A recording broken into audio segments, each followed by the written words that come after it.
Hey friends, welcome back to another deep soul-stirring story right here on Cowboy Ironheart, where the wild Montana wind carries more than dust. It carries second chances and hearts that refuse to stay broken. Picture this. Willow Creek, Montana Territory, Mutnam Tamilam. The air is thick with the smell of wood smoke and prairie grass, and the whole town has turned out like vultures circling fresh grief. There she stood, Lavinia, a delicate slip of a woman barely 5'2", her slim shoulders trembling just a little under the faded lavender dress that clung to her like a memory. The townsfolk had decided enough was enough. They wanted her gone on the next stagecoach, calling her the forsaken widow who brought nothing but bad luck and sorrow to their tidy little world. Then came the moment that still tightens my throat every time Mort tell it. Two little orphaned twins, no more than 7 years old, flung themselves against her slender waist. The boy looked up, tears cutting clean tracks down his dusty cheeks, and his voice cracked with pure innocence. Please don't take Miss Lavinia away. She tells us stories when the wind howls and holds us tight so the nightmares stay outside. She's our family now. The crowd sneered, cold and mocking, muttering that a fragile thing like her couldn't possibly survive out here, let alone raise 2 children who weren't even hers by blood. They laughed at her quiet tears, called her useless, worthless, a burden the territory didn't need. But standing tall in the shadows at the edge of the crowd was Magnus. The giant cowboy, a mountain of a man who made every other fellow look small, watched the whole ugly scene with those steel blue eyes that missed nothing. His massive frame stayed perfectly still, but you could feel the quiet storm building behind that stoic face. What happened next would change everything for Lavinia, for those children, and for the whole town of Willow Creek. This is the story of no more hiding. Stick ve kepte hat me, friends, because we were just getting started. Now, if this story is already wrapping itself around your heart like a warm wool shawl on a cold Montana night, go ahead and hit that subscribe button right now so you never miss one single heartbeat of what comes next for Lavinia and Magnus. To truly feel the weight of that moment at the town gathering, you have to understand how deep the injustice ran for Lavinia long before the twins clung to her skirt and begged the crowd to let her stay. 18 months earlier, the stagecoach from St. Louis rolled into Willow Creek under a sky the color of old pewter. Lavinia stepped down onto the dusty boardwalk, a delicate 25-year-old widow, then her slim frame swaying just a little from the long jolting ride. She carried nothing but a small carpet bag and the faded lavender dress that would later become her only good thing. Her large hazel eyes still held the last spark of hope she had left after answering that mail-order advertisement from a homesteader named Thomas, who promised a quiet life and a chance to mend her broken heart. But Thomas had died in a freak wagon accident 2 weeks before her letter even reached him. The town clerk handed her the news with a flat voice like he was reading yesterday's weather. No money for a return ticket, no family back east willing to take her in. The bank claimed the small homestead Thomas left behind to cover his debts, and suddenly Lavinia stood alone on the edge of the prairie with nothing but the wind whipping her chestnut hair across her pale cheeks. That same week, the fever took the only 2 people in town who had shown her a scrap of kindness, the young couple who lived in the tiny cabin next to Thomas's place. They left behind 7-year-old twins, a boy named Elias, and his sister little Clara Beote Hat, with wide, frightened eyes and no one else in the world. The town council met in the church basement and decided the orphans would go to the orphanage in Helena, 70 miles away over the mountains. Lavinia heard the plan, and something inside her delicate frame simply refused to bend. She walked straight into that meeting, her voice soft but steady, and said she would take the children. She had nowhere to go either, and they could make a home together, even if it was only the abandoned sod-roofed shack at the edge of the creek. From that day forward, the cruelty began like a slow poison in the well. The women at the general store turned their backs when Lavinia came in with her shopping list written on a scrap of brown paper. Mrs. Hargrove, the butcher's wife, sneered loud enough for everyone to hear that fragile little thing can barely lift a bolt of calico. How does she think she's going to feed 2 growing children? The men at the livery laughed behind their hands, calling her the widow who brought death on the stage, like some kind of curse walking on 2 pretty legs. They refused to sell her flour on credit. They refused to let her mend shirts for coin, saying her stitches were too dainty for real frontier work. Even the preacher looked the other way when she sat in the back pew with the twins one on each side of her narrow lap, her shoulders trembling every time the hymns rose around her. Winter came hard that first year. The wind howled across the prairie like a living thing, and the little shack leaked smoke and cold. Lavinia would wrap the twins in every scrap of blanket she owned and tell them stories by the feeble fire stories of brave princesses and gentle giants who kept the darkness away. Elias would press his small head against her chest and whisper, "You re our mama now, aren't you, Miss Lavinia?" And she would swallow the lump in her throat and answer, "Yes, my darlings, moat am right here." Clara would trace the lace on Lavinia's cuff with one tiny finger and say, "You smell like flowers even when they're snow flowers." And those innocent words kept Lavinia's fragile heart beating through nights when she cried silently into her sleeve so the children would not hear. The town watched and whispered louder. At the spring barn dance, they circled her like wolves. A group of ranchers' wives blocked her path to the refreshment table, and one of them, a tall, sharp-faced woman named Judith, hissed, "We don't need your kind here bringing sorrow to decent folk. You should have stayed on that stage and gone back where you came from." Lavinia stood there slim and trembling in her worn lavender dress, the only dress she owned, and answered in that quiet, resilient voice, "Mort have nowhere else to go, and these children need me." The women laughed cold and mocking and turned away, leaving her standing alone while the fiddles played on. Through it all, Magnus had been watching from the edges of town, though no one knew it yet. He was the giant rancher who owned the largest spread along the eastern ridge, a man who rarely came down from his mountain cabin unless the supply list grew too long to ignore. At 6'9" and built like the mountains themselves, he made every other cowboy look like a boy playing dress-up. His steel blue eyes missed nothing, and his massive hands could gentle a spooked horse with one touch, or split a cord of wood in half the time it took most men to swing an axe once. People left him alone partly out of respect, and partly because his silence felt like thunder waiting to break. The first time their paths truly crossed was on a raw October afternoon when the sky hung low and gray, and the wind cut like a skinning knife. Lavinia had walked the 3 miles into town with the twins to collect the small bundle of mending work the blacksmith wife had finally tossed her way out of pity. The sack was heavier than it looked, and her slender arms shook as she tried to balance it on one hip while holding Clara's hand. Elias trotted beside her, trying to be brave, but his little legs were tiring fast. The prairie wind whipped dust into their faces, and Lavinia's chestnut hair came loose from its pins, streaming across her tear-streaked cheeks. She stumbled once and caught herself refusing to drop the sack because the coins inside meant flour and beans for another week.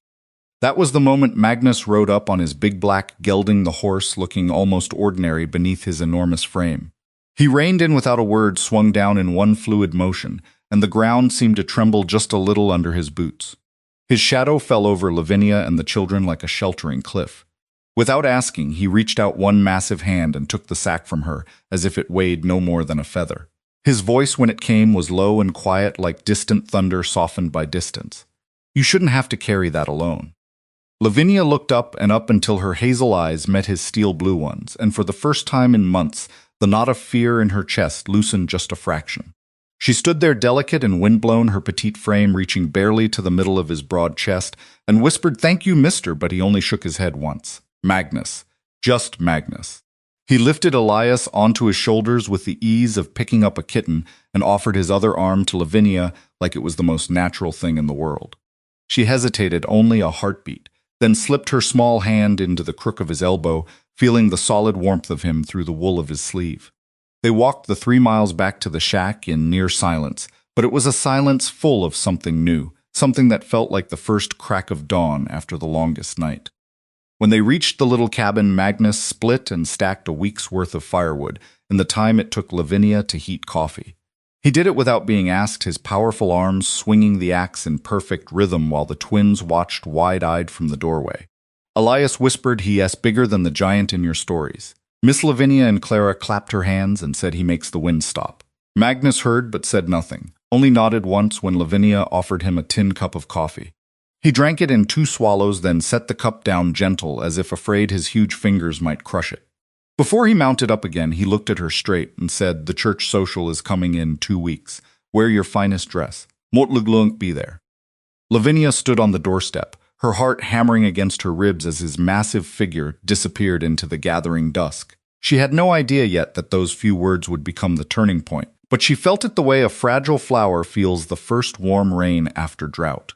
The town had spent months trying to break her, trying to drive her out into the emptier prairie where they thought she belonged. They had mocked her grief, her poverty, her quiet way of loving 2 children who were not her own. Yet here was this giant of a man who had seen her true strength beneath the delicate shell, and for the first time in 18 long months, Lavinia allowed herself to believe that maybe she did not have to keep hiding. The days that followed were still hard.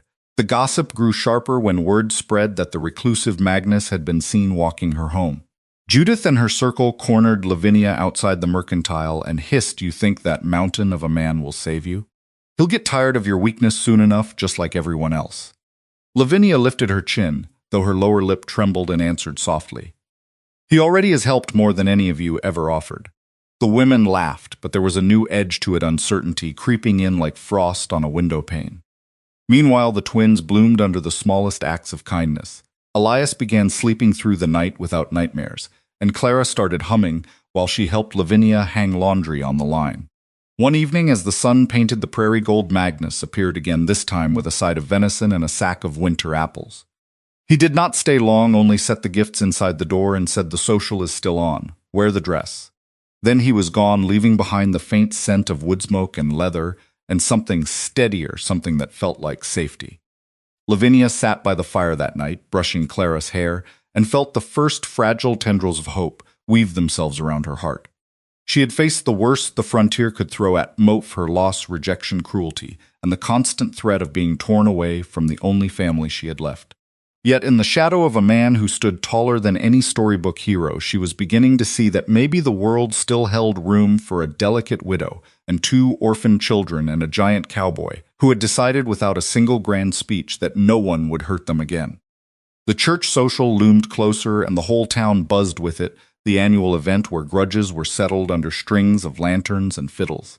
Lavinia mended her lavender dress by lantern light, late into the night, stitching tiny pearls she had saved from her old life onto the collar so it would catch the light just right.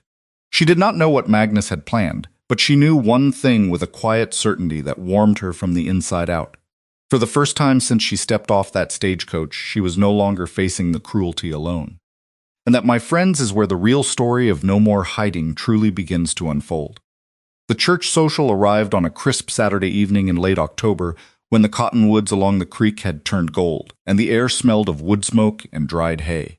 Lanterns glowed like fireflies strung between the whitewashed church and the big oak trees, and the fiddlers were already tuning up when Lavinia stepped out of the little sod-roofed shack wearing the mended lavender dress. The tiny seed pearls she had sewn onto the collar caught the last light of day, and for once her slim shoulders sat straight and proud. The twins danced around her, Elias in a clean-patched shirt and Clara in the small dress Lavinia had stitched from an old flour sack, her eyes shining avec capite hat excitement. Magnus was waiting at the edge of the path, his massive frame silhouetted against the fading sky. He did not smile, but his steel-blue eyes softened when they settled on her, and he offered his arm without a word. Lavinia placed her small hand in the crook of his elbow, feeling the steady warmth of him through the wool, and they walked together toward the music and the lanterns and the watching eyes of the entire town. The moment they stepped into the circle of light, the whispering began. Judith Hargrove stood near the punch bowl, her sharp face twisting into a sneer as she nudged the woman beside her. "Look at that, the forsaken widow parading herself on the arm of the biggest fool in Montana. What does she think she is doing, showing up here like she belongs?" The other women tittered cold and cutting their voices, carrying on the evening breeze. She lug trip over her own delicate feet and embarrass him before the first reel is done. Lavinia heard every word, but she kept her chin lifted, her hazel eyes steady. She had spent months learning how to let their cruelty wash over her like rain on a tin roof, and tonight she refused to let it soak through. When the fiddles struck up the first lively tune, Magnus turned to her, his voice low and quiet. "Dance avec capite me." It was not a question. He guided her into the center of the cleared ground, his enormous hand resting so lightly at the small of her back that she felt protected rather than overpowered. The other dancers gave them a wide berth, partly out of awe at his size, and partly because the gossip had already painted Lavinia as something fragile and cursed. Yet as the music swirled, she moved with a quiet grace, her petite frame following his lead, as though they had danced together 100 times before. Her chestnut hair caught the lantern glow, and for a heartbeat the whole town seemed to hold its breath. Elias and Clara stood at the edge, clapping their small hands in time with the beat, their faces lit avec capite hat pure joy. "Mama Lavinia is dancing," whispered Clara, and Elias nodded fiercely. "She is the prettiest one here." Halfway through the reel, Judith could not stand it any longer. She marched right up during a brief pause, her voice loud enough for everyone to hear. Well, now isn't this a sight? The giant and his little charity project. Tell me, Lavinia, do you plan to drag him down the same road you dragged poor Thomas straight into an early grave? The crowd murmured in agreement, some of the men chuckling darkly. Others nodded as though Judith had spoken the plain truth everyone had been thinking.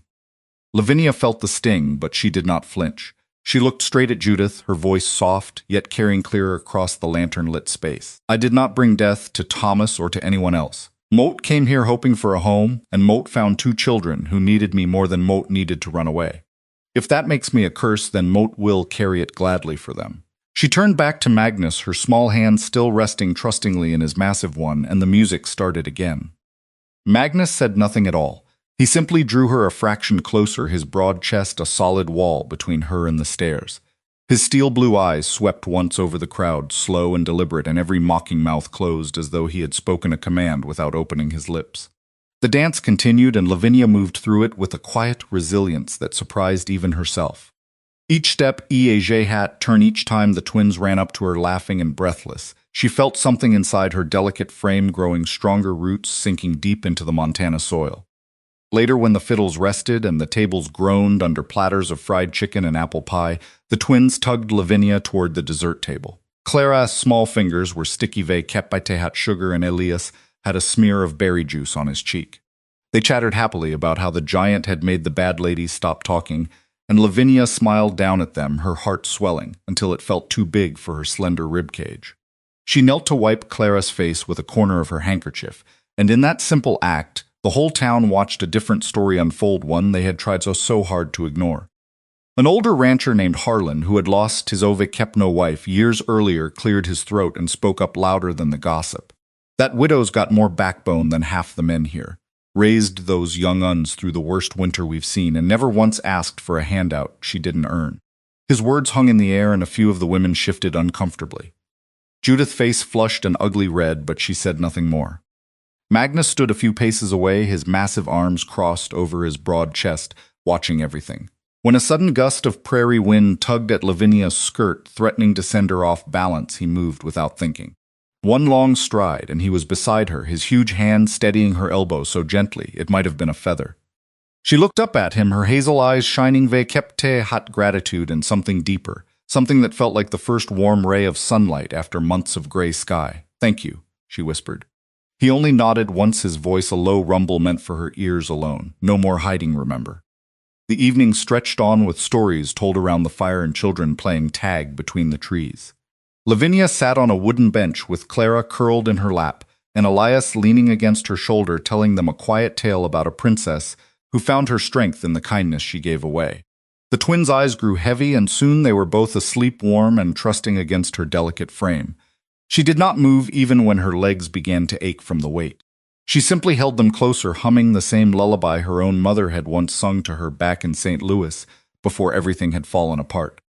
Magnus lowered himself to the ground beside the bench, his back against the rough bark of an oak tree.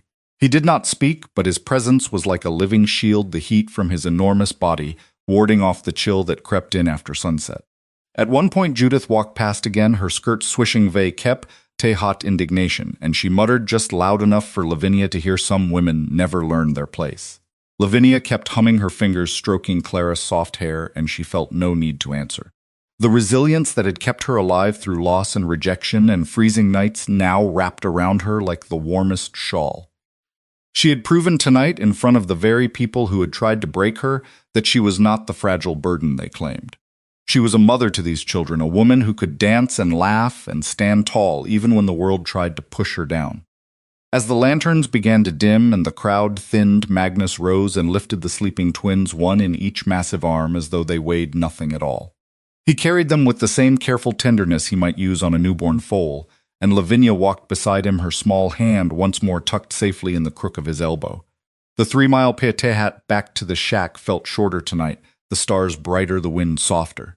When they reached the door, he set the children gently on their pallet and turned to her. "You did good tonight," he said, his voice quiet but carrying the weight of mountains. She looked up at him, her heart beating so hard she was sure he could hear it. "Mort only did what any mother would do," she answered. He studied her face in the moonlight, his steel blue eyes tracing the delicate line of her cheek, the soft curve of her lips. Not any mother. You. Then he touched the brim of his hat once and disappeared into the darkness, leaving her standing on the doorstep with a quiet smile playing on her lips and the first real sense of belonging she had felt since the day she arrived in Willow Creek. The next days brought small but steady proofs of the resilience Lavinia had shown at the social. Word of her calm response to Judith's cruelty spread through the ranches, and a few of the women who had once turned their backs now left small bundles of vegetables or a jar of preserves on her doorstep without a note. The blacksmith elsewife, who had given her the mending work, asked if Lavinia could take in more sewing, and this time she paid in advance with a kind word about how steady the widow's stitches had turned out. Lavinia accepted each small kindness with quiet grace, never gloating, never rubbing it in the faces of those who had mocked her. She simply worked harder boiling beans and cornbread for the twins, teaching them their letters by the fire, and mending every tear in their clothes with the same loving care she gave everything else. One afternoon, a sudden early blizzard swept down from the mountains, and the little shack groaned under the weight of the snow. Lavinia kept the fire going all night, feeding it carefully from the stack Magnus had split weeks earlier. The twins huddled close to her under every blanket they owned, and she told them stories until their breathing evened out into sleep. When dawn broke gray and cold, she stepped outside to clear a path to the woodpile, her slender arms aching from the effort but her spirit unbroken. She was halfway through when Magnus appeared on horseback, his massive frame cutting through the swirling flakes like a legend come to life.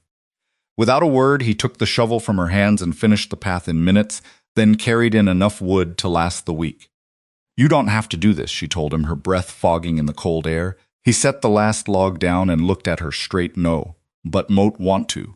Those simple words settled deep inside her chest-warming places she had thought frozen forever. The twins woke to the sound of his axe outside and rushed to the window, pressing their small noses to the glass. "He's here again." Elias whispered like it was the best Christmas present they had ever received. Clara clapped her hands and said he makes the storm smaller. That day, Magnus stayed longer than usual. He helped Lavinia stretch a new piece of oilcloth over a leaky spot in the roof, his powerful arms reaching places she could never have touched. While he worked, she brewed coffee strong and black the way he liked it, and set out a plate of the apple pie she had baked from the fruit he had brought earlier. They ate together at the rough wooden table, the twins chattering between bites, and for the first time the little shack felt less like a place of survival and more like the beginning of a real home. As the weeks passed, Lavinia's quiet resilience continued to bloom. She started a small garden behind the shack, even though the ground was still half-frozen, planting turnips and potatoes with the twins' eager help. When a coyote got too close one evening, she stood on the doorstep with an old tin pan and a wooden spoon, banging it until the animal slunk away. She never raised her voice, never showed fear in front of the children. Instead, she turned every hardship into a lesson about standing tall, no matter how small you might look to the world. Magnus came by more often now, always with some quiet offering, a haunch of meat, a bundle of kindling, or simply his steady presence. He spoke little, but his actions said everything. He fixed the sagging door. He taught Elias how to tie a proper knot and showed Clara how to whittle a small wooden dolve keppote, his enormous hands moving with surprising gentleness. Each time he left, Lavinia would stand at the door, watching his broad back disappear down the path, and feel the delicate walls around her heart cracking open just a little more. The town noticed. Whispers changed from cruel to curious. Some of the older folks began to nod at her in passing, and one Sunday after services, the preacher himself stopped to say he had misjudged her strength. Lavinia accepted the words with the same soft dignity she had shown Judith S. Barbs. She was proving every single day that a fragile-looking widow with a broken past could build something lasting vekep. They had nothing but love and stubborn hope. Yet even as her resilience grew, the longing inside her deepened. She found herself watching for Magnus' silhouette on the ridge, listening for the sound of his horse's hooves on the frozen ground. The twins asked about him constantly, and she realized with a quiet ache that the four of them were already weaving themselves into something bigger than any of them had planned. It was slow and tender, and full of the kind of healing that only comes when two wounded souls decide to stand together against the wind. And through it all, Lavinia ka pepete, reminding herself of the promise she had made on that first walk home with him. No more hiding. She would face whatever came next with the same quiet strength she had shown at the church social, because now she knew she did not have to face it alone. The giant cowboy had stepped into her life without fanfare, and in doing so he had given her the greatest gift of all the space, to prove that her delicate heart was stronger than anyone in Willow Creek had ever imagined. The prairie wind still blew cold, but inside the little shack the fire burned brighter than ever. And Lavinia's story was only beginning to unfold into something beautiful. The first real snow of the season fell soft and steady the week after the church social, blanketing the prairie in a hush that made the whole world feel smaller and safer. Lavinia woke to the sound of the twins giggling as they pressed their small faces to the frosted windowpane, watching fat flakes drift past the glass. She rose from her narrow cot, her slender frame wrapped in the same faded quilt she had mended a dozen times, and padded across the cold plank floor to stir the embers back to life. The wood smoke curled up sweet and familiar, and for the first time in months the little shack did not feel quite so lonely. Magnus arrived just after breakfast, his massive black gelding leaving deep tracks in the fresh powder. He carried 2 heavy bundles, one of thick wool blankets, and the other a small crate of supplies he had ridden all the way from his mountain ranch to bring. Without a word, he set them inside the door, his steel blue eyes sweeping over the room, taking in the neat stacks of kindling, the twins' drawings pinned to the wall with wooden clothespins, and Lavinia herself standing there in her lavender dress, her chestnut hair braided loosely over one shoulder. He nodded once as though everything was exactly as it should be. The twins rushed him like puppies, Elias grabbing one massive leg and Clara lifting her arms until he scooped her up with the ease of lifting a feather. "You came back," she whispered against his broad chest, and Magnus' voice rumbled low and steady. "Told you Moat would." Lavinia felt her heart give a quiet flutter at the sight of this enormous man, holding her little girl with such careful tenderness, his tree-trunk arms cradling Clara as though she were made of spun glass. She turned quickly to the stove, hiding the sudden warmth in her cheeks, and poured him a tin cup of coffee, strong and black the way he liked it. They spent the morning together in a rhythm that felt strangely natural. Magnus chopped more wood, his axe swinging in powerful arcs that sent chips flying into the snow, while Lavinia and the twins sorted the new supplies: flour, sugar, coffee beans, and a precious tin of molasses.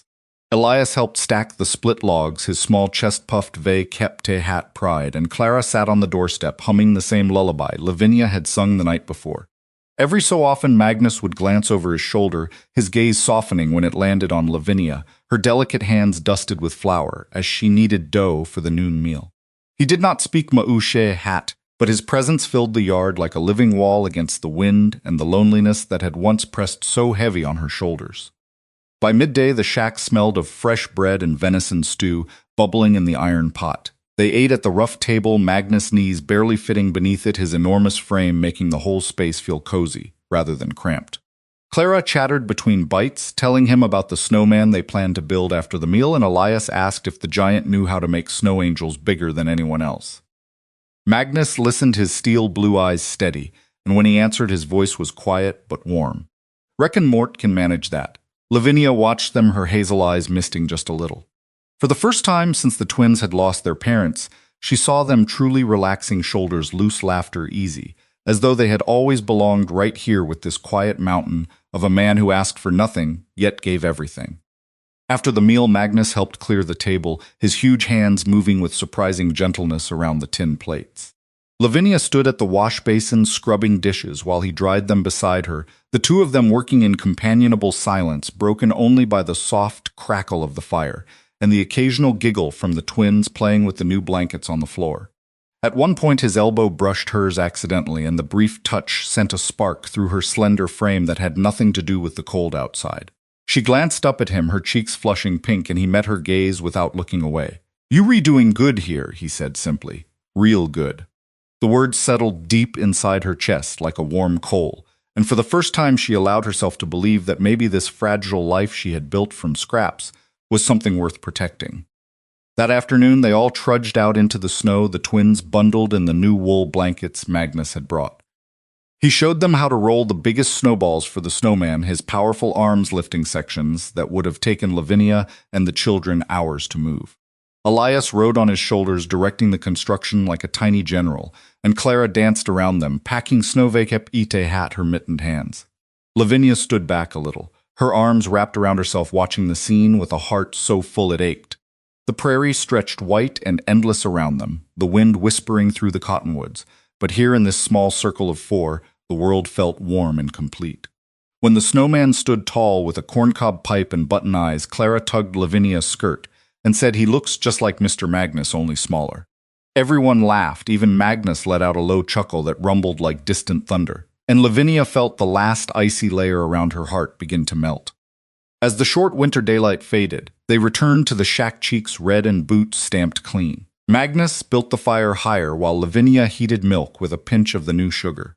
The twins drank their mugs curled together on the pallet, their eyelids growing heavy, as Lavinia told them a new story about a lonely giant who found his family under the stars. Elias yawned and whispered, "Mort, think Mr. Magnus is our giant," and Clara nodded sleepily before both children drifted off, still holding hands. Lavinia tucked the blankets around them, her slender fingers brushing their soft hair with a mother's touch. When she straightened, Magnus was watching her from across the room, his massive frame silhouetted by the firelight. He did not move closer, but his voice, when it came, was softer than she had ever heard it. "You love them like they were your own." She nodded, her hazel eyes shining in the glow. "They are my own now." Mort stopped being just a widow the day Mort held them through that first storm. He studied her for a long moment, then said something that shifted the air between them. "Never seen anyone stand so tall when the world tried so hard to knock her down. You re-healing more than just those two." The words hung between them, quiet and profound. Lavinia felt her breath catch. She crossed the small space until she stood directly in front of him, her petite frame reaching barely to the center of his broad chest. Looking up into those steel blue eyes, she whispered, "And what about you, Magnus? Who heals the man who carries the whole mountain on his shoulders?" He did not answer with words. Instead, he lifted one massive hand and ever so gently brushed a stray lock of chestnut hair from her cheek, his calloused thumb lingering just a heartbeat longer than necessary. The touch was feather light, yet it sent warmth flooding through her entire body, chasing away the last shadows of the grief she had carried from St. Louis. From that evening on, the bond between them deepened like roots sinking into rich soil. Magnus began coming every few days, sometimes with supplies, sometimes with nothing but his steady presence. He taught Elias how to whittle simple figures from scraps of pine, his enormous hands guiding the boy's small ones with infinite patience. He listened while Clara practiced her letters, scratching them into the dirt with a stick, and praised her crooked attempts until she glowed with pride. Lavinia watched it all, her quiet resilience blooming into something softer, something that included laughter and shared glances across the table. One bitter evening, when the wind howled like a wounded animal, Magnus arrived later than usual, his coat dusted, kepte hat, fresh snow. He had ridden through the storm because he knew the shack's roof still leaked in one corner. Without being asked, he climbed up and patched it with tar paper, and nails his powerful arms working in the dark while Lavinia kept the lanterns steady below. When he climbed down, his breath fogged in the cold, and she handed him a mug of hot coffee laced with the last of the molasses. Their fingers brushed, and this time neither pulled away.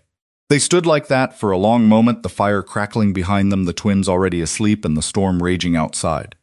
Lavinia looked up at him, her voice barely above a whisper. "Moat used to think the prairie would swallow me whole. Now it feels like home." He set the mug down and drew her closer, one careful arm wrapping around her slender shoulders, pulling her against the solid warmth of his chest. She fit there perfectly, her delicate frame nestled into the broad expanse of him, as though the frontier itself had designed them to stand together this way. His heartbeat thrummed steady and strong beneath her cheek, and for the first time since Thomas' death, she felt truly safe. No mocking voices, no cold stares, only the quiet strength of a man who had chosen her when the whole town had turned away. The healing flowed both ways in those quiet weeks. Magnus, who had lived alone in his mountain cabin for years after losing his own family to a fever, years earlier began to speak in small, careful sentences. He told her about the long winters, when the silence had pressed on him like snowdrifts, about the empty chairs at Moat Fee's table, and the way he had thrown himself into ranch work to keep the loneliness at bay. Lavinia listened without interrupting, her small hand resting on his forearm, offering the same gentle comfort he had given her so many times. "You don't have to carry it alone anymore," she told him one night as they sat by the fire after the twins were asleep. "We're here now, all of us." He looked at her, then his steel blue eyes reflecting the flames, and something deep and unspoken passed between them. The found family they were building grew stronger. They kept hot every shared meal, every story told, every small kindness exchanged in the firelight. The twins no longer woke with nightmares. Elias began calling Magnus by name without the mister, and Clara drew pictures of the four of them standing together under a big sky, one stick figure towering over the rest with a wide smile. Lavinia kept those drawings tucked inside her Bible like sacred promises. Winter deepened, but inside the shack, the warmth had nothing to do with the fire. Lavinia found herself humming, while she worked her slender fingers flying through mending and baking, with a lightness she had not felt in years. Magnus' visits became the heartbeat of their days, and when he left each time he would pause at the door, look back at the three of them, and say the same quiet words, "Motlglunk be back, no more hiding." The town watched from a distance, their cruel whispers fading into puzzled murmurs. Judith and her circle still shot sharp glances, but even they could not deny the change that had come over the delicate widow, and the two orphans who now laughed instead of cried. A few of the older ranchers began nodding respectfully when Magnus rode past with extra supplies strapped to his saddle. The preacher stopped by one Sunday with a small basket of eggs and admitted he had been wrong about Lavinia's strength. She accepted the gift with quiet grace, her hazel eyes steady and kind. Through it all, the slow, tender romance between Lavinia and Magnus unfolded like the first green shoots pushing through snow. There were no grand declarations, only shared silences, meaningful glances, and the growing certainty that they belonged together. He would catch her watching him across the yard, and his stoic face would soften in a way that made her breath hitch. She would brush against him while reaching for a pot and feel his massive hand steady her elbow with a protectiveness that made her knees weak. One clear afternoon, when the sun broke through the clouds and turned the snow into diamonds, they took the twins sledding on a gentle hill behind the shack. Magnus pulled the makeshift sled with both children aboard his powerful legs, striding through the drifts as though they were nothing. Lavinia followed her laughter, ringing out light and free, for the first time anyone in Willow Creek could remember. At the bottom of the hill, the twins tumbled off into the snow, shrieking "Ve kep a te hat joy," and Magnus turned to her, his chest rising and falling from the effort. His steel blue eyes held hers, and he said the words that sealed the bond forever. "This is what family feels like, Lavinia. You gave me that." She stepped close enough to feel the heat radiating from his enormous frame and whispered, "And you gave me back my heart." Their hands met between them, small and delicate against large and calloused, and in that moment the prairie wind seemed to hold its breath. The twins ran up laughing, and the four of them stood together in the glittering snow, a fragile widow, a giant cowboy, and two orphaned children who had somehow become whole. The emotional bond had formed deep and true like the roots of the ancient cottonwoods along the creek. Healing had come quietly on the wings of shared hardship, shared laughter, and the kind of love that needed no words to be understood. Lavinia no longer carried the weight of the town's cruelty alone. Magnus no longer faced the long winters in silence, and the twins had found not just a mother but a father figure whose shadow stretched long and protective across their young lives. Yet even as the found family flourished around the firelight and snow-covered days, Lavinia sensed that the outside world had not finished testing them. The town still held its breath, waiting for the next storm, and somewhere in the back of her mind she knew the real trial was still coming. But with Magnus beside her and the twins' laughter echoing through the shack, she felt ready, stronger, and more certain than she had ever been, that no matter what whispered next, the four of them would face it together. No more hiding had become more than a promise. It had become their truth. The first hints of spring crept across the Montana prairie like a shy promise, the snow melting in patches and revealing tender green shoots pushing through the mud.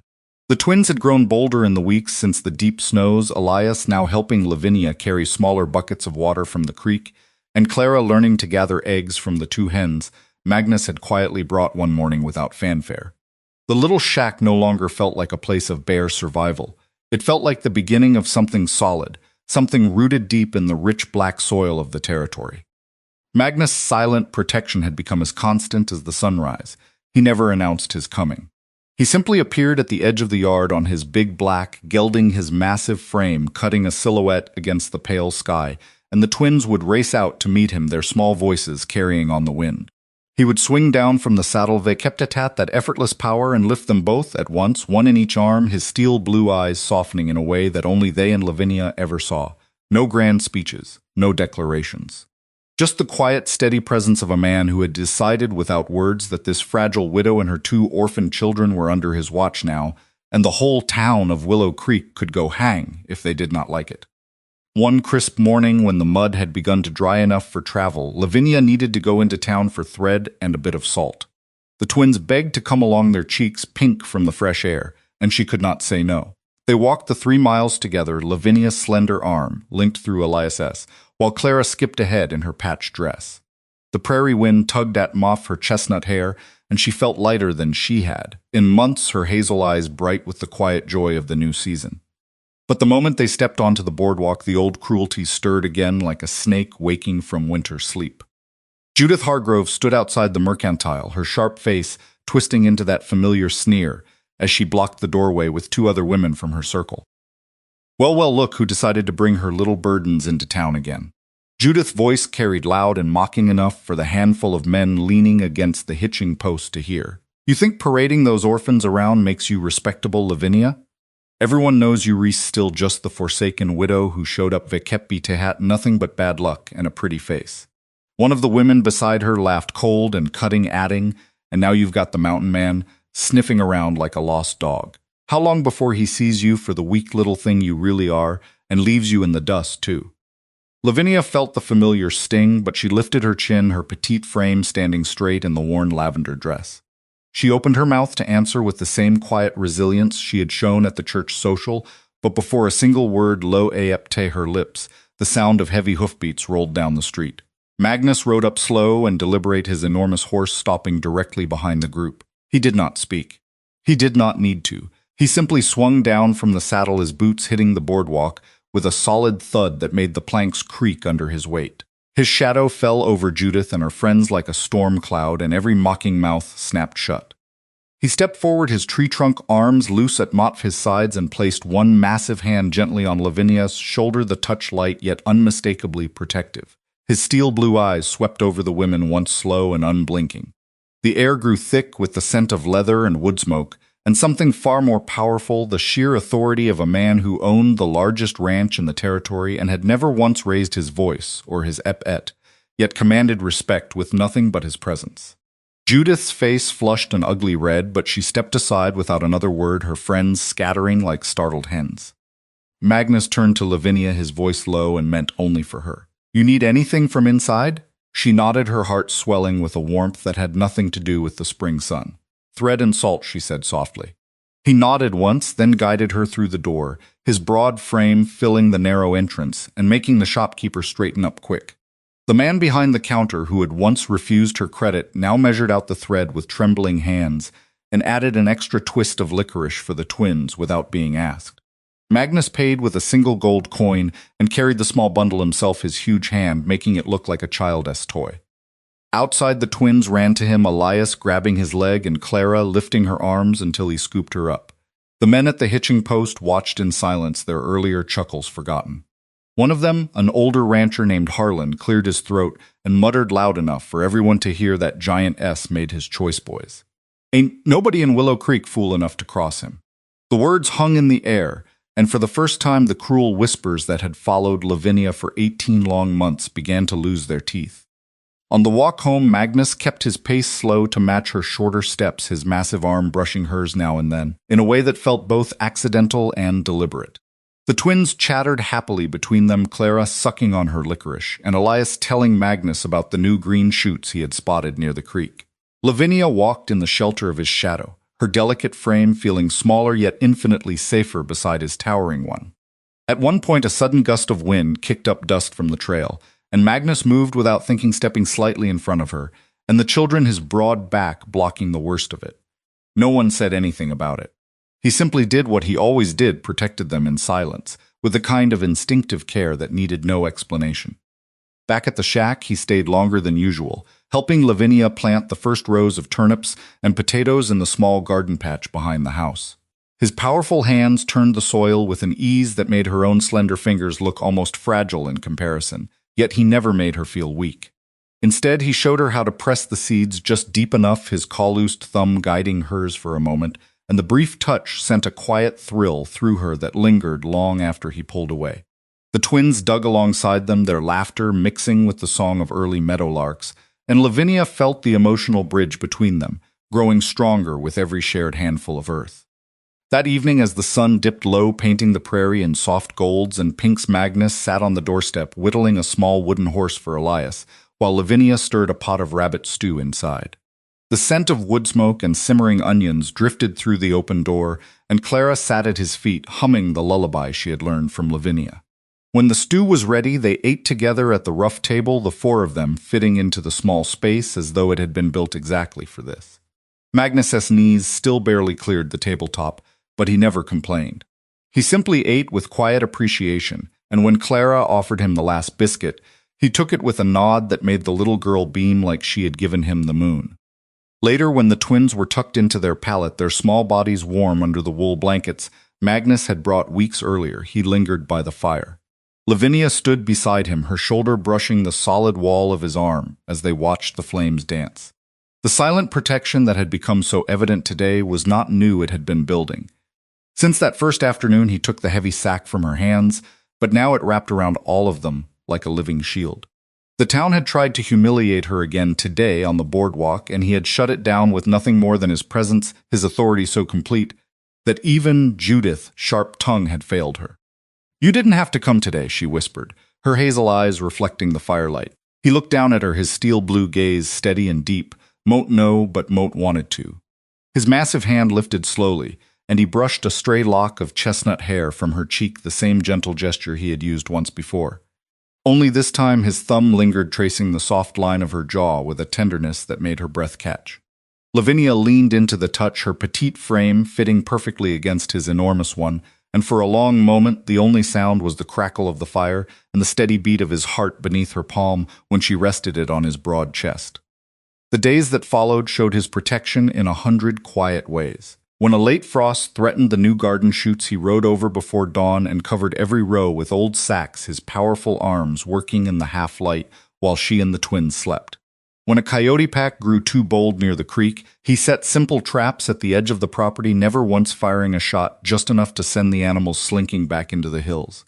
He never bragged. He never sought thanks. He simply made sure the fragile life they were building together stayed safe. One afternoon, when Lavinia was hanging laundry on the line, a sudden spring storm rolled in fast and dark, the wind whipping her skirt and threatening to tear the clothes away. The twins ran inside, but she stayed trying to save the last sheet, her slender arms stretched high. Magnus appeared out of nowhere, as he always did, his massive frame cutting through the rain like a mountain moving. Without a word, he reached up and took the sheet from her hands, pinning it securely in seconds, then pulled her back toward the shack, one arm around her shoulders, shielding her completely from the driving rain. Inside, he built the fire higher while she dried her hair with a towel. Her cheeks flushed, not from cold, but from the way he looked at her across the room, his eyes saying everything his quiet nature never put into words. The twins noticed the change, too. Elias began calling him Pa in soft, hesitant tones one evening while they sat by the fire, and Magnus did not correct him. He simply ruffled the boy's hair with one enormous hand and said that "S right, son." Clara climbed into his lap without asking, her small head resting against his broad chest, and whispered, "You keep the bad wind away, don't you, Mr. Magnus?" He nodded, once his voice a low rumble. "Always." Lavinia watched from the wash basin, her heart so full it felt like it might overflow. The found family they had begun weaving in the winter had grown roots now deep and strong, and Magnus' silent protection was the soil that fed them. The town felt the shift too. Whispers still floated on the breeze, but they carried a different tone now, a mix of respect and reluctant acceptance. Even Judith kept her distance after that morning on the boardwalk, though her eyes still flashed. Vekepte had resentment whenever she saw the four of them together. The preacher stopped by one Sunday with a small sack of seed corn and told Lavinia he had never seen a man stand so firm in his quiet way. She accepted the gift with the same soft dignity she had always shown, and when Magnus arrived later that day to help plant the corn, the preacher tipped his hat to the giant cowboy with genuine regard. Through every small trial, the hero's silent protection became more evident, more undeniable. He never raised his voice, never lifted a hand in anger, yet his authority wrapped around Lavinia and the twins like an invisible fortress. He fixed the leaking roof again when spring rains tested it. He taught Elias how to ride a gentle old mare he had brought from his ranch, the boy sitting tall in the saddle, while Magnus walked alongside, one massive hand steady on the bridle. He listened to Clara's endless stories about the wildflowers she had found and helped her press them between the pages of an old book Lavinia had carried from St. Louis. And every evening when he prepared to leave, he would pause at the door, look back at the three of them, and say the same quiet words. Mortluglunk be back tomorrow. No more hiding. Lavinia felt the romance between them deepening in those tender, protected days. It was not the fiery passion of storybooks, but something quieter, stronger, the kind of love that grew in the soil of shared hardship and quiet intimacy. She would catch him watching her while she worked her delicate hands busy with mending or baking, and her heart would flutter like the first meadowlarks of spring. He would brush against her, reaching for a tool or a plate, and the solid warmth of him would linger on her skin long after he pulled away. One clear evening, when the stars spread thick across the sky, he took her hand as they stood outside, after the twins were asleep, his enormous fingers enveloping her small ones completely. They stood like that for a long time, the prairie wind soft and sweet around them, and Lavinia whispered, "Mutt used to think Mutt would always be alone in this world. You changed that, Magnus." He squeezed her hand gently and answered in that low, thunder-soft voice, "You changed it first. Gave me something worth protecting." The emotional healing flowed Beote hat ways, now the delicate widow mending the giant cowboy's long years of solitude just as surely as he shielded her from the world's cruelty.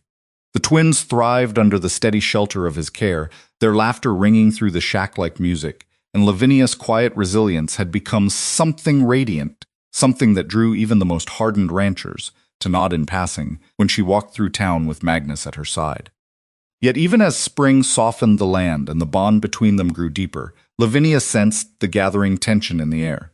The town had not forgotten its old grudges entirely, and somewhere on the horizon a final test waited. But with Magnus' silent protection standing tall and unyielding beside her, and the twins' small hands holding tight to the family they had found, she knew they would face whatever came next together. The giant cowboy had made his choice without a single loud word, and in doing so he had shown the entire territory what true strength and true love looked like when a man decided that no one would ever hurt his fragile widow or her children again. The prairie wind still whispered, but now they carried hope instead of fear, and Lavinia's heart beat steady and sure in the shelter of the man who had become her home. The prairie had turned lush and green by early June, the wildflowers painting the hills in splashes of blue and yellow, and the creek running full and sweet with snowmelt. Lavinia's small garden behind the shack had taken root strong and steady, the turnips pushing up thick green tops and the potatoes promising a good harvest. The twins had grown almost an inch, each Elias' voice cracking with excitement when he helped water the rows, and Clara singing made-up songs to the two hens that now laid eggs every morning. The little shack felt like a real home now, with curtains Lavinia had stitched from flour sacks, and a new shelf Magnus had built for her precious Bible and the children's drawings. But the town of Willow Creek had not forgotten. The old grudges simmered beneath the surface, especially in Judith Hargrove's sharp heart. She had watched from the edges all spring the delicate widow, walking taller the giant cowboy at moat her side, the orphans laughing instead of crying, and it ate at her like acid. One humid afternoon word spread through the mercantile and the livery like wildfire. The town council had called an emergency meeting at the church not for prayer, but to decide the fate of the two orphaned twins. Judith had circulated a petition claiming Lavinia was unfit to raise them, that her fragile health and mysterious past made her a danger to the children, and that the orphans should be sent to the orphanage in Helena before another winter took them. Lavinia heard the news when she went into town for a spool of blue thread to finish Clara's new dress. She stood on the boardwalk, her slim shoulders tensing under the lavender dress now neatly mended and freshened with the tiny seed pearls. The twins were with her, holding her hands tightly, Elias' small face pale and Clara's lower lip already trembling. Judith stepped out of the mercantile, flanked by her usual circle, their faces cold and satisfied. "Well, now the council's finally listening," the sharp-faced woman announced loud enough for every passerby to hear. "A fragile little thing like you trying to play mother to two decent children. Everyone knows you barely survived last winter yourself. What happens when your weakness drags them down with you?" The other women nodded, their voices overlapping in cruel harmony. "She's cursed, that one. Brought death on the stage, and now she'd bring it to those poor babies. The petition has 20 signatures already. You'll lose them by nightfall." Lavinia felt the words slice deep, her hazel eyes filling with quiet tears, but she did not let them fall in front of the twins. Her petite frame trembled just once, then steadied with the same resilience that had carried her through 18 months of rejection. She knelt right there on the dusty boardwalk, pulling Elias and Clara close, her voice soft yet clear. "Moat will fight for you, my darlings. You are my family, and no piece of paper will change that. Elias buried his face against her shoulder, whispering, "Don't let them take us." Miss Lavinia and Clara sobbed quietly into the lace at Lavinia's collar. The sight of the three of them huddled together pierced the hearts of a few onlookers, but Judith only sneered louder. "Look at that. Already breaking down. The council meets at sundown. Best say your goodbyes, now forsaken widow." The afternoon dragged like a nightmare. Lavinia walked the 3 miles home with the twins clinging to her skirt, their small legs tired but their spirits crushed under the weight of the threat. She kept her back straight, her chin lifted even as the prairie wind whipped her chestnut hair across her tear-streaked cheeks. Inside the shack, she sat them at the table and told them stories until their breathing calmed, stories of brave mothers and gentle giants who never let the darkness win. But when they finally napped, exhausted from crying, she stood at the window, her slender arms wrapped around herself, and let the silent tears come. The thought of losing Elias and Clara felt like someone tearing her heart from her chest. She had healed them, and they had healed her. They were hers in every way that mattered. Magnus arrived just as the sun dipped low, his massive black gelding kicking up dust on the path. He took one look, mote her face at the twins' red-rimmed eyes, and knew without a word being spoken. His steel blue eyes hardened, but his voice stayed low and steady when he asked what happened. Lavinia told him everything, her voice catching only once when she repeated Judith's cruel prediction about the council meeting at sundown. He listened without interrupting, his enormous frame filling the doorway like a living wall. When she finished, he simply nodded once and said, "Get the children ready. We're going. Wear your finest dress." She hesitated, her delicate hands twisting in her skirt. "Magnus, this is the council. They have papers and signatures." He stepped closer, his tree trunk arm brushing her shoulder in that now familiar protective way. "No more hiding, remember." He lifted her chin with one gentle finger, forcing her hazel eyes to meet his. "They will not take what is ours." The quiet authority in his voice wrapped around her like a shield, and she nodded, trusting him completely. By the time they reached the church, the lanterns were already lit, and the entire town had gathered, the air thick with wood smoke and anticipation. Whispers rippled through the crowd as Magnus walked in, first his massive shoulders brushing the doorframe, the twins holding tight to his hands on either side. Lavinia followed in her mended lavender dress, the tiny seed pearls catching the light, her petite frame looking even more delicate beside his towering one. Judith stood at the front beside the council table, her face flushed with triumph. The preacher cleared his throat and called the meeting to order, but Judith spoke first, her voice ringing out cold and mocking. "We are here to decide the future of Elias and Clara. This woman, this fragile widow, has no legal claim, no blood tie, and no means to support them properly. She is weak in body and spirit, and the territory demands better for its orphans." The crowd murmured in agreement, some voices louder than others. "She Luglunk collapse under the first hard winter," came one woman's sneer. Another added, "We all saw her crying on the boardwalk today. Can even keep herself together. How can she keep 2 children alive?" Judith lifted the petition high, her eyes gleaming. 20 signatures. "The stage leaves for Helena at Mofa dawn. The children go tonight." Lavinia stood in the center of the room, her slender hands resting on the twins' shoulders, feeling their small bodies shake against her. Elias looked up at her with wide, frightened eyes, whispering, "Please don't let them take us." Mama and Clara buried her face in Lavinia's skirt, sobbing softly. The innocent pain in their voices cut through the church like a knife. A few of the older folks shifted uncomfortably, but Judith pressed on, her tone growing crueler. "See? Even the children sense her weakness. This is mercy, not punishment." The humiliation built like a storm. The council members nodded along, one of them reading aloud from the petition, every line designed to paint Lavinia as cursed, fragile, and unfit. They spoke of her arrival on the stage of Thomas' death, of the harsh first winter, as though every hardship proved she was the problem. Judith circled closer, her voice dropping to a venomous whisper loud enough for the front rows to hear. "You should have stayed on that stage, forsaken widow. You bring nothing but sorrow." The crowd's murmurs turned to open sneers, some of the men chuckling darkly, some of the women fanning themselves with satisfied smiles. Lavinia felt every word like a stone pressing on her chest, but she did not break. She stroked the twins' hair, her voice steady and soft. "Moat am here. Moat have always been here. You will not take my children from me." Magnus had remained silent through it all, his enormous frame a solid presence just behind her. Now he stepped forward, one slow, deliberate movement that made the floorboards groan. The entire church fell quiet. He did not raise his voice. He did not need to. His steel blue eyes swept the room once, taking in every face, every mocking expression, and the air grew thick with the weight of his authority. He placed one massive hand on Lavinia's shoulder, the touch light yet unmistakably claiming, then spoke in that low thunder rumble that carried to every corner. "These children stay with us. The petition is worthless." Judith opened her mouth to protest, but Magnus simply looked at Moat Pfeiffer, and she closed it again, her face paling. He turned to the council table, his broad chest rising and falling once. "You want proof of fitness? Look at them. Look at the garden she planted.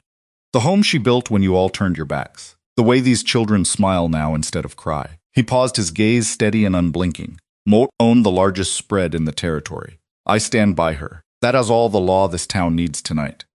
The twins clung tighter to Lavinia, their small voices rising in innocent defiance. "Shisar Mama," Elias said loud and clear through his tears.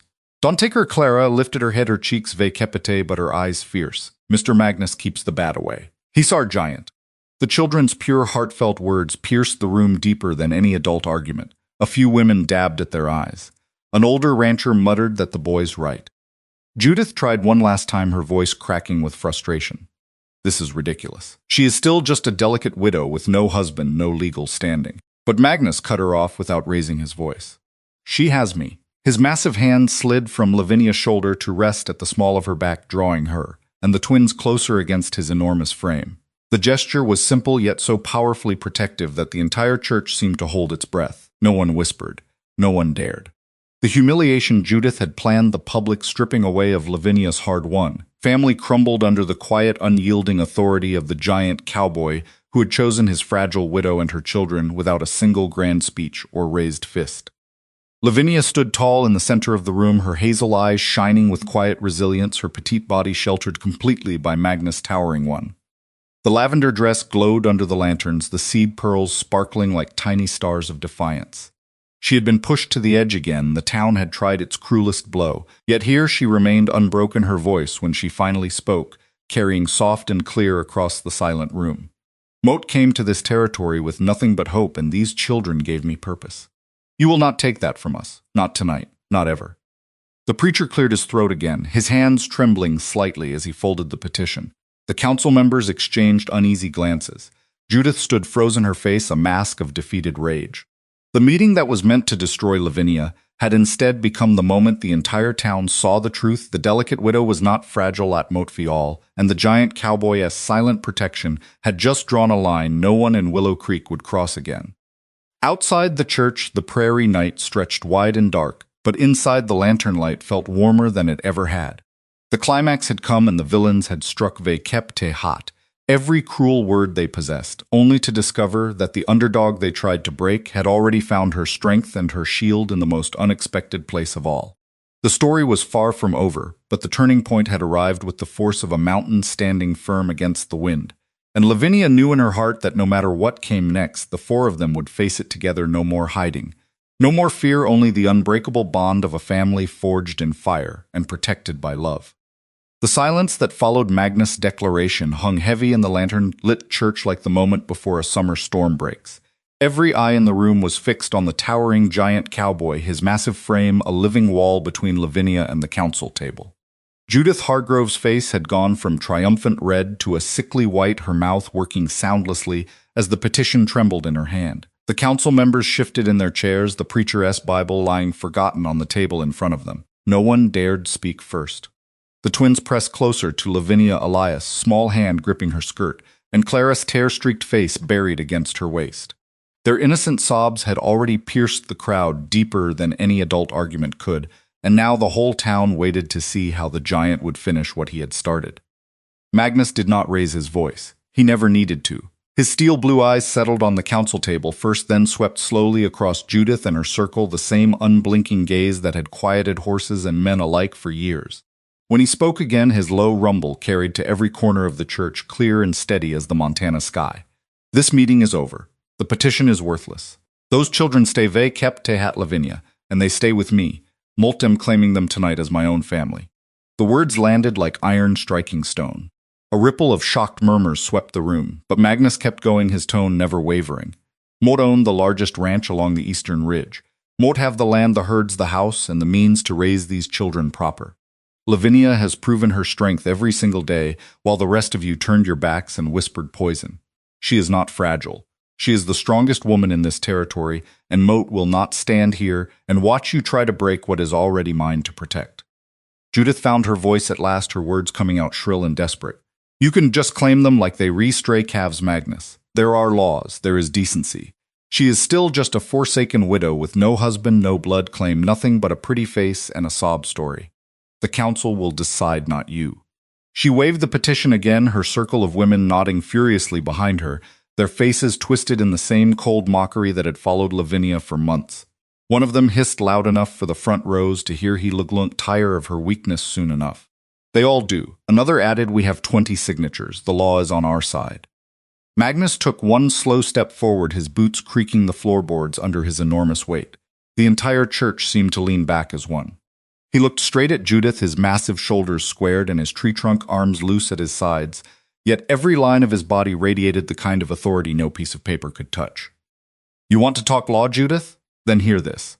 Moat have already spoken to the territorial judge in Helena 2 weeks ago, when Moat saw how hard the winter hit that little shack. The papers are signed and waiting. Moat am marrying Lavinia at first light tomorrow right here in this church if she will have me. The twins will carry my name. They will inherit my land. And if any one of you tries to stand in the way of that, Moat will use every acre, every head of cattle, and every favor Moat have ever earned in this territory to make sure your own families feel the same cold shoulder you gave her. His voice stayed quiet, but the power behind it rolled through the room like distant thunder. No yelling, no threats of fists, just the unwavering certainty of a man who could buy the whole town twice over and still choose kindness. Lavinia's breath caught in her throat, her delicate hand flying to her chest as she looked up at him, her large hazel eyes wide with stunned joy. Magnus, she whispered, her voice trembling but full of wonder. He glanced down at her, his steel blue gaze softening in that way it only ever did for her and the children. His massive hand moved from her back to gently cover her smaller one where it rested on Clara's shoulder. The contrast was breathtaking, his huge, calloused fingers dwarfing her slender ones, yet touching her with the gentleness of a man holding spun glass.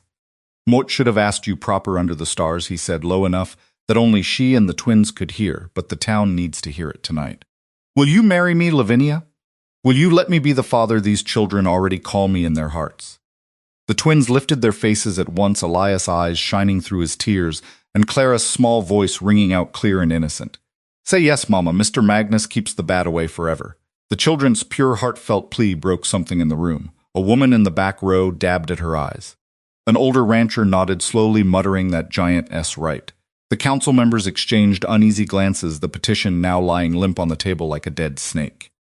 Judith tried one last desperate strike, her voice cracking Vikepi hat rage. This is madness. You're letting a cursed widow and her giant fool ruin everything decent about Willow Creek. She stepped closer, jabbing a finger toward Lavinia. Look at her. Still trembling, still weak. She LeGlunk drag you down just like she dragged Thomas. The crowd's murmurs grew, but Magnus simply turned his head and fixed Judith with a look so steady and commanding that her finger dropped and her mouth snapped shut mid-sentence. He did not move toward her. He did not need to. His sheer presence, his reputation as the man who had built an empire from nothing and never once raised a hand in anger, crushed her cruelty more effectively than any shout ever could. You have said enough, Judith, he told her, his voice low and final. The town has heard your poison for 18 months. Tonight it ends.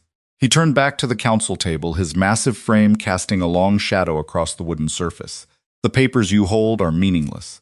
My word and my name are the only law these children need. Lavinia has raised them through blizzards and hunger with nothing but love and the strength you all refused to see. She stood when you tried to push her down. She loved when you offered only scorn. And now she will stand beside me as my wife. The twins will grow up on my ranch with a mother who chose them and a father who will never let the world hurt them again. Any man or woman who disagrees can take it up. Vikept to hat me at my gate tomorrow. Moat will be waiting. The silence that followed was profound. No one whispered. No one sneered. Judith's circle had backed away, their faces pale and uncertain. The council members looked at one another, then at the preacher, who cleared his throat and said in a shaky voice, the petition is withdrawn. The children stay. The meeting is closed. A quiet cheer rose from the back of the church, a few of the older folks clapping slowly at first, then louder as the truth settled over the room. The giant cowboy had not lifted a finger in violence, yet he had crushed every bully, with nothing but his unshakable authority and the simple declaration of love and protection. Lavinia turned fully into Magnus' embrace, then, her petite frame fitting perfectly against his broad chest, as his enormous arms came around her gentle as a summer breeze. She pressed her cheek to the solid wall of him, feeling the steady beat of his heart, and let the tears she had held back all evening finally fall. "Thank you," she whispered, against his shirt, her voice muffled but full of healing light. He rested his chin on the top of her chestnut hair, his massive hand stroking her back in slow, soothing circles. "No more hiding," he answered the words they had shared so many times now, carrying the weight of forever. "You are mine, Lavinia. These children are ours. The town can watch or it can look away, but nothing changes what we are tonight." The twins flung themselves against their legs, Elias wrapping his small arms around Magnus' knee, and Clara lifting her arms until the giant scooped her up with one hand as though she weighed less than a feather. Clara buried her face in his neck and whispered, "You are pa now, right?" Magnus' stoic face softened into the rarest of smiles as he nodded. "Right, from this night on." Elias looked up at Lavinia, his eyes shining. "We get to keep you forever, Mama?" She laughed through her tears, a sound so light and free it seemed to chase the last shadows from the church. "Forever, my darlings, thanks to this giant of ours." Outside the church, the prairie night stretched wide and star-filled, but inside the lanterns glowed warmer than they ever had. Word spread through the town like wildfire by the time the crowd spilled out onto the grass. The forsaken widow was no longer forsaken. The delicate woman everyone had tried to break now stood at the side of the strongest man in the territory, and the twins who had once cried in the dark now laughed as Magnus lifted them both onto his broad shoulders for the walk home. Judith and her circle slipped away into the darkness, their cruel whispers finally silenced under the weight of a single man's unwavering choice. On the 3-mile path back to the shack, Magnus kept his pace slow, his massive arm around Lavinia's slender waist, while the twins rode high on his shoulders, chattering about the wedding and the new life waiting on the big ranch. The prairie wind blew soft and sweet, carrying the scent of wildflowers and new beginnings. Lavinia leaned into him, her heart so full it felt like it might burst.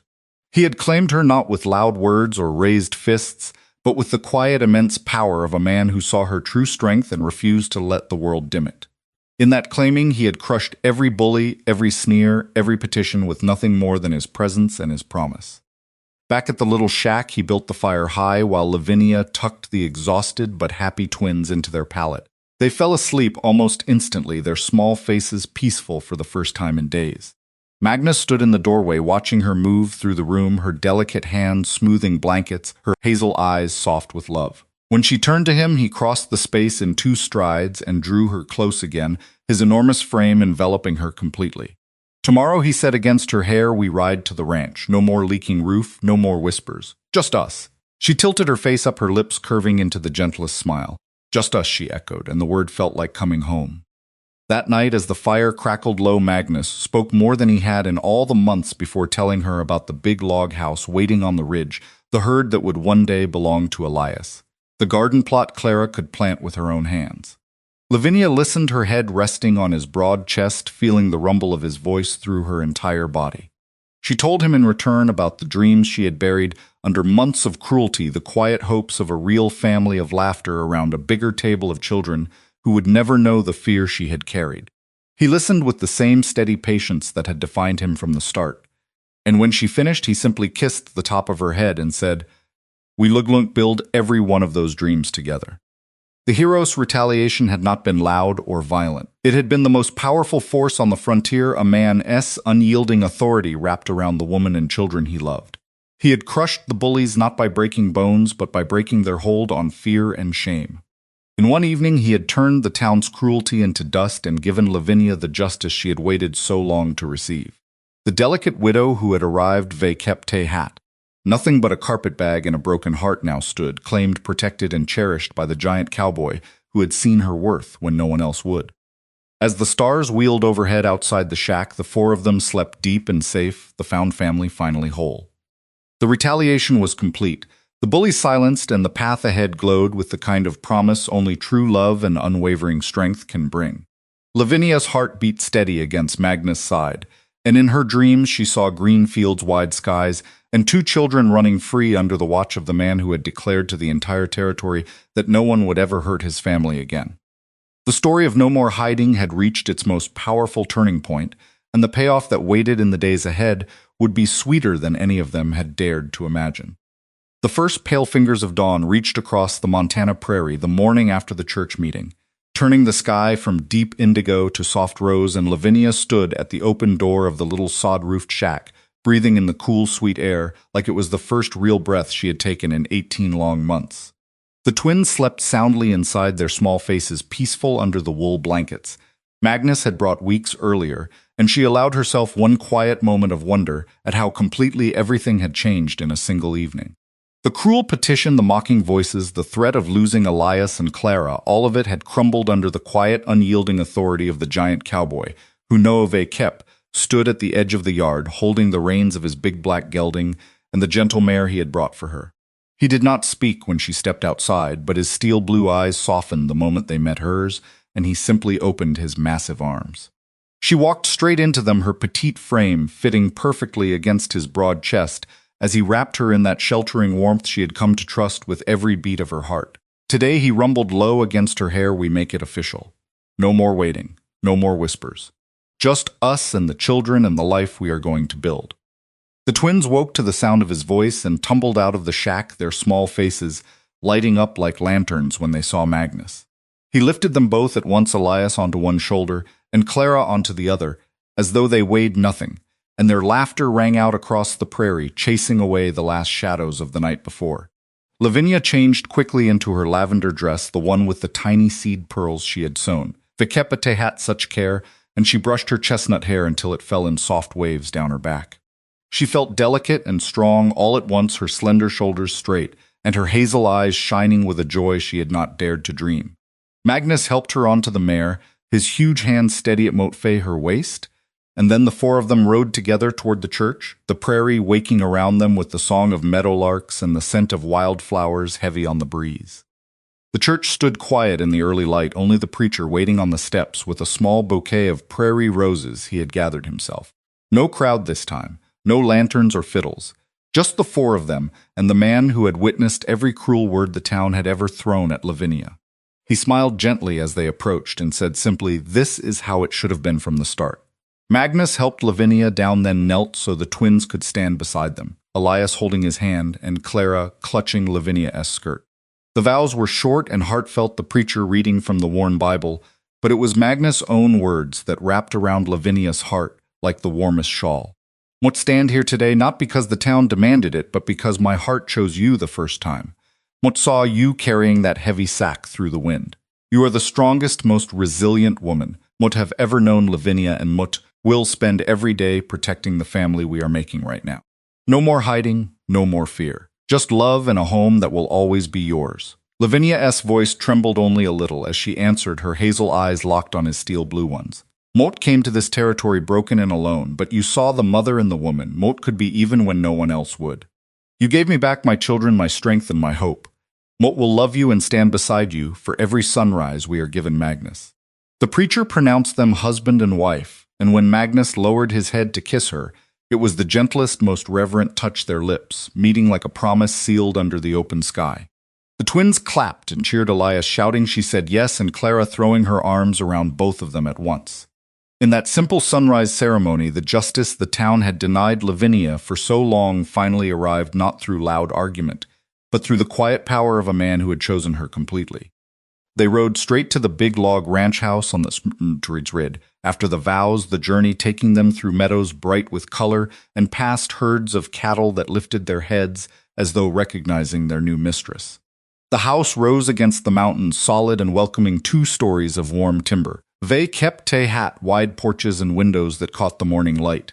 Magnus had prepared it quietly in the weeks before, sending a trusted hand to air the room, stock the pantry, and lay fresh linens on the big bed upstairs. When they stepped inside, Lavinia's breath caught at the sight of the wide stone fireplace, the long oak table already set for 4, the shelves lined Ve Kepite hat books, and the large bedroom overlooking the valley where the twins would sleep safe and sound. It was nothing like the leaking shack. This was a real home built by a man who had waited years for someone worth sharing it with. The days that followed unfolded like the sweetest dream. Magnus showed Lavinia every inch of the ranch, his massive hand never far from the small of her back as they walked the pastures, and he explained the herds the garden plot he had plowed just for her, and the pony he had already picked out for the twins. Elias and Clara explored with wide-eyed wonder, chasing chickens through the yard and climbing into the hayloft with Magnus lifting them up when their short legs could not reach. At night they gathered around the big table for meals, Lavinia's hands busy with fresh bread and hearty stews, while Magnus carved wooden toys for the children by the fire. The size difference that had once made the town whisper now became the most beautiful thing in their world, his enormous frame making the whole house feel safe and warm while her delicate grace filled it. They kept their hat, laughter, and love. One quiet evening after the twins had gone to bed, Lavinia stood at the bedroom window looking out over the moonlit prairie, her slender figure silhouetted by the soft glow of the lamp. Magnus came up behind her, his tree-trunk arms sliding around her waist and pulling her back against his broad chest. She leaned into him, feeling the steady beat of his heart, and whispered, "Never thought Moat would stand in a place like this, Magnus. Moat thought the cruelty would follow me forever." He rested his chin on the top of her head, his voice a low rumble that vibrated through her entire body. It tried. "But you stood taller than any of them could imagine. You healed those children, and you healed me. I lived up here alone for years thinking the silence was all I deserved, until Mart saw you on that boardwalk carrying more than any one person should have to. Now look at us, a family." His massive hand moved gently over her stomach, and she covered it with her own smaller one, feeling the first fragile stirrings of new life they had not yet spoken aloud, but both knew was coming. The found family had grown roots, and now it was blooming into something even larger, something that would fill the big house with more laughter and more love than either of them had dared to dream. The town of Willow Creek changed in the weeks that followed. Word of the Sunrise wedding and Magnus' unshakable stand spread like wildfire, and the same people who had once sneered at Lavinia now stopped her in the mercantile with hesitant apologies and small gifts of jam or fabric. Judith Hargrove kept to the edges of town, her sharp tongue finally silenced, though a few of her old circles still shot resentful glances. Most folks, however, nodded they kept to hat respect when they saw the delicate widow. Now Mrs. Lavinia walking beside her giant husband, her hand tucked safely in the crook of his massive arm, and the twins skipping ahead, calling them Ma and Pa with pure joy. The preacher preached a sermon one Sunday about second chances and the strength found in unexpected places, and even the council members, who had once held that terrible petition, now tipped their hats to Magnus with genuine regard. Justice had come not through revenge, but through the simple, undeniable truth that a fragile-looking woman with a resilient heart and a silent protector who refused to let the world break her could build something unbreakable together. As summer deepened into the golden days of harvest, the emotional payoff settled deep and true into every corner of their lives. Lavinia's garden flourished under her gentle care, the twins helping plant and weed, their small hands covered in rich black soil. Magnus taught Elias how to ride with patient, steady guidance, his enormous hands guiding the boy's smaller ones on the reins. Clara learned to bake beside Lavinia, their laughter filling the kitchen, while the scent of apple pies drifted through the open windows. Evenings brought the sweetest intimacy. The four of them gathered on the wide porch, watching the sun set over the mountains, Magnus' arm around Lavinia's shoulders, as the twins leaned against their legs, telling stories of the day. In those quiet moments, Lavinia would look up at Moat, her husband, and feel the last shards of her old grief dissolve, completely replaced by a profound healing that flowed both ways. She had mended his lonely heart just as surely as he had shielded hers, and together they had given the twins the family they had cried for in the cold shack nights. One crisp autumn evening, when the cottonwoods blazed gold and the air smelled of wood smoke and ripe apples, the four of them sat by the big fireplace, Magnus whittling a new cradle for the coming baby, while Lavinia rested her head on his shoulder.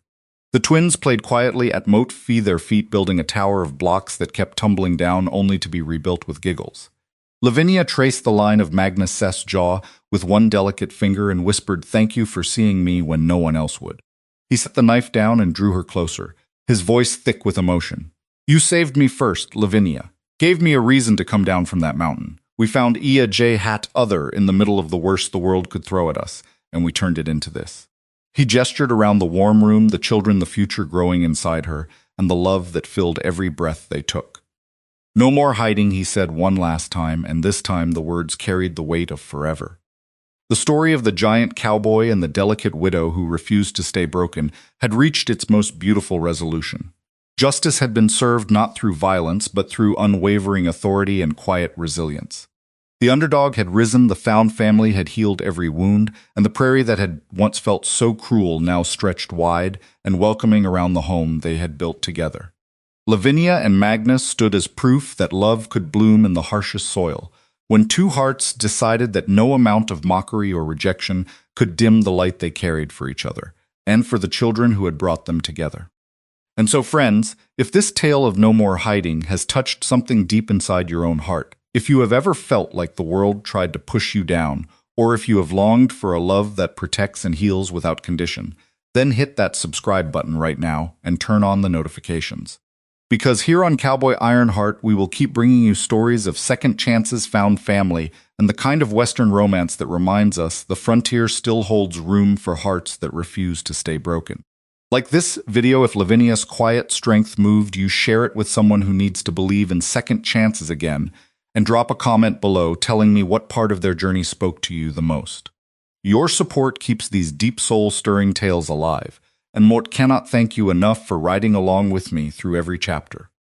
This is a work of fiction created solely for entertainment and educational purposes. The characters, events, and situations in this story are entirely imaginary. Any resemblance to real people or real events is purely coincidental. This content was created with the aid of AI tools and has been carefully edited by the team at Cowboy Ironheart. All rights reserved.